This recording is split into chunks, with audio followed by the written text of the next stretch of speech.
ರಾಜ್ಯ ಸರ್ಕಾರದಿಂದ ಅನುದಾನ ಸಿಗ್ತಾ ಇಲ್ಲ, ಕ್ಷೇತ್ರವನ್ನ ಅಭಿವೃದ್ಧಿ ಪಡಿಸೋದಕ್ಕೆ ಆಗ್ತಾ ಇಲ್ಲ. ಇದು KR ಪೇಟೆ ಶಾಸಕರಾದಂಥ HD ಮಂಜು ಅವರ ಅಳಲು ಆಗಿರುವಂಥದ್ದು. ಇನ್ನು ಈ ಒಂದು ರಾಜ್ಯ ಸರ್ಕಾರದ ನಡೆಯನ್ನ ಖಂಡಿಸಿ ಇದೀಗ ಪಾದಯಾತ್ರೆ ಮಾಡೋದಕ್ಕೆ HD ಮಂಜು ನಿರ್ಧಾರ ಮಾಡಿದ್ದಾರೆ. ನಮ್ಮ ಜೊತೆ ಇದ್ದಾಗ ಅವರೇ ಇದ್ದಾರೆ, ಮಾತನಾಡ್ತೀನಿ. ಸರ್, ಈ ಹಿಂದೆನೂ ಕೂಡ ಹೇಳಿದ್ರಿ ಅನುದಾನ ಸಿಗ್ತಾ ಇಲ್ಲ, ಈ ಒಂದು ಅಧಿವೇಶನವನ್ನು ನೋಡಿಕೊಂಡು ನಾನು ಮುಂದೆ ಪಾದಯಾತ್ರೆ ಮಾಡ್ತೀನಿ ಅಂತ ನಿರ್ಧಾರ ಆಯ್ತಾ ಸರ್? ಈಗಾಗಲೇ ಹಲವಾರು ಗ್ರಾಮಗಳಿಗೆ ತೆರಳಿ ಆ ಒಂದು ಪಾದಯಾತ್ರೆ ಕುರಿತು ಮಾಹಿತಿ ತಿಳಿಸ್ತಾ ಇದ್ದೀರಾ, ಏನು ಹೇಳ್ತೀರಾ? ಯಾವ ರೀತಿ ನಿಮಗೆ ಒಂದು ರೀತಿ ರಾಜ್ಯ ಸರ್ಕಾರದಿಂದ ತೊಂದರೆ ಆಗ್ತಾ ಇದೆ? ತಮ್ಮ ನ್ಯೂಸ್ ಫಸ್ಟ್ಗೆ ನನಗೊಂದು ನಮ್ಮ ಕ್ಷೇತ್ರದ ನೈಜವಾದ ಸಮಗ್ರ ಚಿತ್ರಣವನ್ನು ಬಿಚ್ಚಿಡ್ತಿರೋದಕ್ಕೆ ನನ್ನ ಅಭಿನಂದನೆ ತಿಳಿಸ್ತೀನಿ. ನಾನು ಶಾಸಕನಾದ ಮೊದಲನೇ ಪ್ರಯತ್ನದಲ್ಲೇ ನನ್ನ ರೈತರಿಗೆ ಮೂಲಭೂತವಾಗಿ ಬೇಕಾದಂಥ ಕೆರೆಗಳು ಒಡೆದೋಗಿರೋದಕ್ಕೆ, ಫ್ಲಡ್ಡಲ್ಲಿ ಡ್ಯಾಮೇಜ್ ಅಂತ ಪ್ರಾಕೃತಿಕ ವಿಕೋಪ ಯೋಜನೆಯಲ್ಲಿ ಹೊಡೆದಂಥ ಕೆರೆಗಳನ್ನ ಅಭಿವೃದ್ಧಿಪಡಿಸಲಿಕ್ಕೆ ಮೊದಲನೇ ಔಷಧಿ ಅವಕಾಶ ಕೇಳಿದೆ. ನಂತರ ಎಷ್ಟು ಔಷಧಿ ನಡೆದಿದೆ ಎಲ್ಲ ಔಷಧಿ ಸಹ ನನ್ನ ಕ್ವಶನ್ ಕೇಳಿದ್ದೀನಿ. ಮೊನ್ನೆ ಸ್ಪೀಕರ್ ಅವರು, ಮೊನ್ನೆ ಸಚಿವರನ್ನ RDPR ಇಲಾಖೆ ಕೇಳಿದೆ. ಅವರು RDPR ಅವರು ನಮಗೆ ಬರಲ್ಲ, ಅದು ಮೈನರ್ ಇರಿಗೇಷನ್ ಅಂದರು. ಮೈನರ್ ಇರಿಗೇಷನ್ ಕೇಳಿದೆ, ಮೈನರ್ ಇರಿಗೇಷನ್ ನಮಗೆ ಬರಲ್ಲ, ನಮ್ಮ ವ್ಯಾಪ್ತಿಗೆ ಬರಲ್ಲ ಅಂತ ಹೇಳಿದ್ರು. ಫ್ಲಡ್ಡಲ್ಲಿ ಆದ್ದರಿಂದ ಅದು ರೆವಿನ್ಯೂ ಇಲಾಖೆ ಬರುತ್ತೆ ಅಂತ ಹೇಳಿದ್ರು. ರೆವಿನ್ಯೂ ಇಲಾಖೆಗೂ ಕೇಳಿದೆ, ಯಾರೂ ಸಹ ಸಹಕಾರ ಕೊಟ್ಟಿಲ್ಲ. ಕೊನೆಗೆ ಎಸ್ಟಿಮೇಷನ್ ತರಿಸ್ಕೊಂಡು ಆರ್ಥಿಕ ಇಲಾಖೆ ಎಸ್ಟಿಮೇಷನ್ ಬಂದಿದೆ. ಈ ಸರಿ ಔಷಧಿ ಸಹ ಕೇಳಿದ್ವಿ. 16 ಚರ್ಚೆಗೆ ಅವಕಾಶ ಕೇಳಿದೆ, ಕೊಡಲಿಲ್ಲ. ಕಾಲಿಂಗ್ ಕಂಟೆಷನ್ಗೂ ಅವಕಾಶ ಕೊಡಲಿಲ್ಲ. ಸ್ವಲ್ಪ ಸಂಘರ್ಷ ಆಯ್ತು, ಹಂಗೆ ಕ್ಲೋಸ್ ಆಗಿದೆ. ಈ ಸರಿಯಲ್ಲೂ ಹಿಂದೆ ಏನು ಆನ್ಸರ್ ಮಾಡಿದ್ದು ಅದನ್ನೇ ಆನ್ಸರ್ ಮಾಡಿದ್ದಾರೆ. ಅನಿವಾರ್ಯವಾಗಿ ಈಗ ನಾನು ಸರ್ಕಾರದ ಗಮನ ತಿರ್ಸ್ಲೇಬೇಕು. ನಾನೊಬ್ಬ ಶಾಸಕನಾಗಿ ಹೊಸ್ದಾಗಿ ನಾನು ವಿಶೇಷವಾದ ಕಾರ್ಯಕ್ರಮ ಮಾಡೋದಕ್ಕಿಂತ ಇರುವಂಥ ಕಾರ್ಯಕ್ರಮಗಳನ್ನ ಪುನಶ್ಚೇತನ ಮಾಡಲಿಕ್ಕೆ ಸರ್ಕಾರ ಸಹಕಾರ ಕೊಡ್ತಾ ಇಲ್ಲ. ಹಂಗಾಗಿ ಅನಿವಾರ್ಯವಾಗಿ ಸರ್ಕಾರದ ಗಮನ ಕಣ್ತಿರಿಸಲೇಬೇಕು. ಇನ್ನು ಶಾರ್ಟ್ಲಿ ನಾನು ಇನ್ನೊಂದು 10 to 15 ಡೇಸಲ್ಲಿ ಒಂದು ಪೂರ್ವಭಾವಿ ಸಭೆ ಕರೆದು ನಮ್ಮ ಪಕ್ಷದ ಹೈಕಮಾಂಡ್ ಅವ್ರನ್ನ ಸಲಹೆ ಸೂಚನೆ ಮೇರೆಗೆ KR ಪೇಟೆಯಿಂದ ಮಾಡ್ತೀವೋ, ಇಲ್ಲಾಂದ್ರೆ ಸಂಬಂಧಪಟ್ಟ ಲೋಕನಹಳ್ಳಿ ಗ್ರಾಮದಿಂದ ತೀರ್ಮಾನ ಮಾಡಿಕೊಂಡು ಬೆಂಗಳೂರಿಗೆ ಪಾದಯಾತ್ರೆ ಮಾಡುವಂಥ ಸಂದರ್ಭ ಒದಗಿ ಬಂದಿದೆ. ಸದ್ಯದಲ್ಲೇ ಪಾದಯಾತ್ರೆ ಮಾಡ್ತೀವಿ ಅನ್ನೋ ಮಾತನ್ನ ಈ ಸಂದರ್ಭದಲ್ಲಿ ಹೇಳಿ, ಅದಕ್ಕೆ ಎಲ್ಲ ರೀತಿಯ ಸಲಹೆ ಸಹಕಾರಗಳು ಮತ್ತು ಪೂರ್ವ ಸಭೆ ನಡೆದಂಥ ದಿನಾಂಕವನ್ನು ಗೊತ್ತುಪಡಿಸ್ತೀವಿ. ಯಾವ ಪರಿಸ್ಥಿತಿ ಇದೆ ಸರ್ ಕ್ಷೇತ್ರದಲ್ಲಿ ಅಂತ? ಕ್ಷೇತ್ರದಲ್ಲಿ ನೀವು ಹೇಳ್ದ ಹಾಗೆ, ತಮ್ಗೆ ಗೊತ್ತಿರೋ ಹಾಗೆ 2 ಸಾವಾಯಿತು. ಒಂದು ನಾಗರಗಟ್ಟಿನ ಕೆಳಗಡೆ ಒಂದು ಬ್ರಿಡ್ಜ್ ಕೊಚ್ಕೊಂಡು ಹೋಗಿದೆ. ಅಲ್ಲಿ ಬೈಕ್ ಸವಾರರು ಬಂದ ಸಂದರ್ಭದಲ್ಲಿ ಅವರು ಸಹ ಬಿತ್ಸತ್ರು. ಇನ್ನು ಸಾರಂಗಿ ಬ್ರಿಡ್ಜ್ ಕೊಚ್ಕೊಂಡು ಹೋಗಿತ್ತು, ಅಲ್ಲೂ ಸಹ ಒಬ್ಬ ಬೈಕ್ ಸವಾರ ಸತ್ತ. ಅದನ್ನು ಸಹ ಸದನಕ್ಕೆ ಸಂಬಂಧಪಟ್ಟ ಇಲಾಖೆಗೆ ಮನವರಿಕೆ ಮಾಡಿಕೊಟ್ಟೆ. ಮಾನ್ಯ ಮುಖ್ಯಮಂತ್ರಿಗಳು, ಡಿಸ್ಟಿಕ್ ಇನ್ಚಾರ್ಜ್ ಮಿನಿಸ್ಟ್ರು ಮತ್ತು ಕೋಆಪರೇಟಿವ್ ಮಿನಿಸ್ಟ್ರು ನಮ್ಮ ಇಲ್ಲಿ ಒಂದು ಸಹಕಾರಿ ಇಲಾಖೆಯ ಕೆಂಗೇಗೌಡರ ಸಹಕಾರಿ ಭವನ ಓಪನ್ ಮಾಡಿ ಬಂದರು. ವೇದಿಕೆಯಲ್ಲಿ ಅವ್ರಿಗೆ ಫೋಟೋ ಸಮೇತ ಅವ್ರಿಗೆ ಮನವರಿಕೆ ಮಾಡಿಕೊಟ್ಟೆ. ಆ ಫೋಟೋ ನೋಡಿ ಮುಖ್ಯಮಂತ್ರಿಗಳು ಇಷ್ಟೊಂದೆಲ್ಲ ಆಗಿದೆಯಾ, 100 ರೂಪಾಯಿ ಇದಕ್ಕೆ ಸಹಕಾರ ಕೊಡ್ತೀವಿ ಅನ್ನೋ ಭರವಸೆನೂ ಸಹ ಕೊಟ್ಟರು. ಆದರೆ ಪಾಪ ಅಲ್ಲಿ ಅವ್ರ ಮನಸ್ಥಿತಿ ಪೂರಕವಾಗಿತ್ತು. ಅದಾದ ನಂತರ ಪುನಃ ಪಾಪ ಅವ್ರಿಗೆ ಹೆಂಗಾಯ್ತೋ ಗೊತ್ತಿಲ್ಲ, ಏನಾಯ್ತು ಪುನಃ ಮನಸ್ಥಿತಿ ಬದಲಾವಣೆ ಆಯ್ತೋ ಗೊತ್ತಿಲ್ಲ. ಇನ್ನೂ ಒಂದು ಸರಿ ಅಪ್ರೋಚ್ ಮಾಡ್ತೀನಿ ಅವ್ರನ್ನ. ಸಹಕಾರ ಕೊಡಲಿಲ್ಲ ಅಂದರೆ ಅನಿವಾರ್ಯವಾಗಿ ಪಾದಯಾತ್ರೆ ನಮ್ಮ ನೋವನ್ನು ಹೇಳ್ಕೊಡ್ಬೇಕಂತ ಸಂದರ್ಭ ಬರುತ್ತೆ. ಅದಕ್ಕೆ ನಾನು ಪಾದಯಾತ್ರೆ ಮಾಡಲೇಬೇಕು, ಮಾಡ್ತೀನಿ. ಕ್ಷೇತ್ರದ ರಸ್ತೆಗಳು ಯಾವ ಪರಿಸ್ಥಿತಿ ಇದೆ?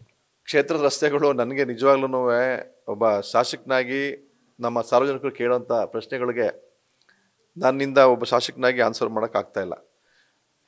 ನಾನು ಅನುದಾನ ಬರ್ತಾ ಇಲ್ಲ ಅನ್ನೋದು ಪಾಪ ನಾನು ಅವ್ರಿಗೆ ಮನವರಿಕೆ ಮಾಡ್ಕೊಳ್ತೀನಿ. ತಿಳುವಳಿಕಸ್ತರು ಮೀಡಿಯಾದಲ್ಲಿ ನೋಡಿ ಅವ್ರಿಗೆ ಸ್ವಲ್ಪ ಕನ್ವಿನ್ಸ್ ಮಾಡ್ತಾ ಇದ್ದಾರೆ.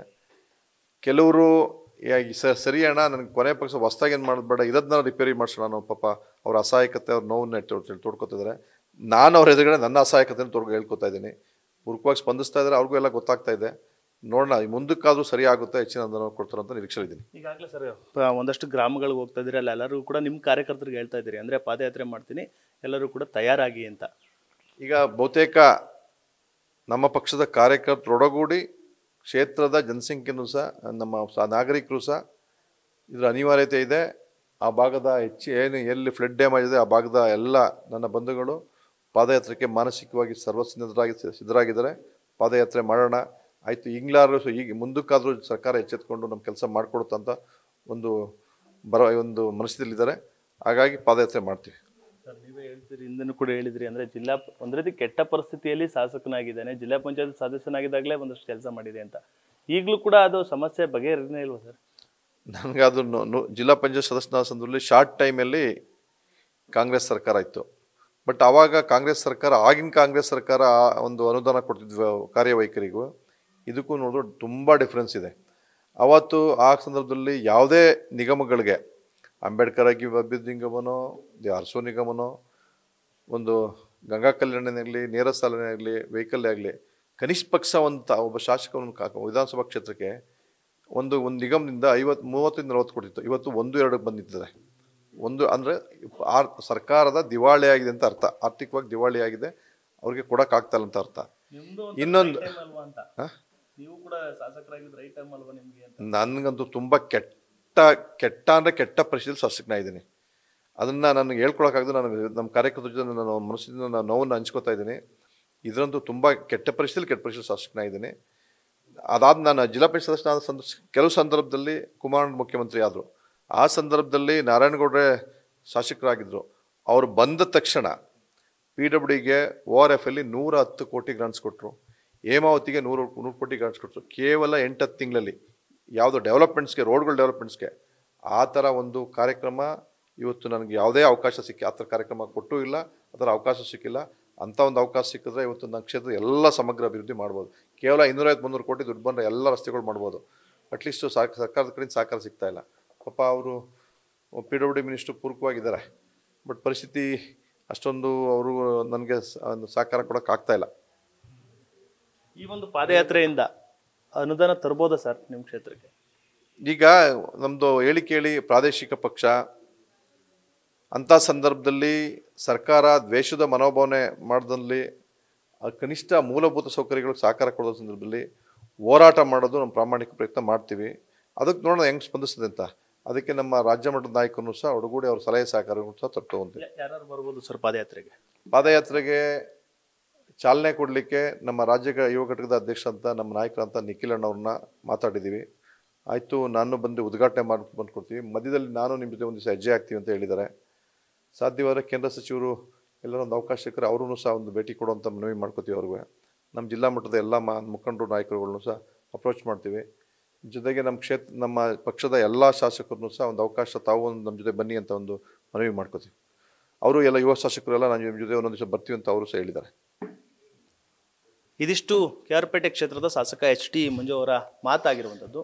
ಕ್ಷೇತ್ರದಲ್ಲಿ ಅಭಿವೃದ್ಧಿ ಕೆಲಸ ಆಗ್ತಾ ಇಲ್ಲ. ಯಾಕೆ ಅಂದರೆ ರಾಜ್ಯ ಸರ್ಕಾರ ಅನುದಾನ ಕೊಡ್ತಾ ಇಲ್ಲ. ಆ ನಿಟ್ಟಿನಲ್ಲಿ ಅನಿವಾರ್ಯವಾಗಿ ಇದೀಗ ಹೋರಾಟದ ಮೂಲಕ ಅನುದಾನ ತರುವಂಥ ಕೆಲಸವನ್ನು ಮಾಡ್ತೇನೆ.